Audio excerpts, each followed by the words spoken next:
சுங்க வரி குறைக்கப்பட்டதால் ஆபரண தங்கத்தின் விலை சவரனுக்கு 2080 ரூபாய் குறைந்துள்ளது. 2024-25 ஆண்டிற்கான மத்திய பொது பட்ஜெட் நாடாளுமன்றத்தில் தாக்கல் செய்யப்பட்டது. அதில் தங்கம், வெள்ளி மீதான சுங்கவரி 15%லிருந்து 6%ஆக குறைக்கப்பட்டது.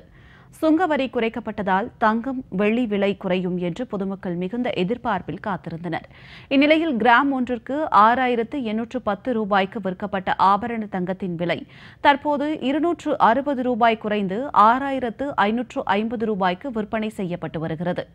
மேலும் ஒரு சவரன் ஆபரண தங்கத்தின் விலை 2080 ரூபாய் குறைந்து 52,400 ரூபாய்க்கு விற்பனை செய்யப்படுகிறது. மத்திய பட்ஜெட்டின் எதிரொலியாக வெள்ளியின் விலையும் குறைந்துள்ளது. அதன்படி காலை 1 கிலோ வெள்ளி 95,600 ரூபாய்க்கு விற்பனை செய்யப்பட்ட நிலையில் 3,100 ரூபாய் குறைந்து 92,500க்கு விற்பனை செய்யப்படுகிறது.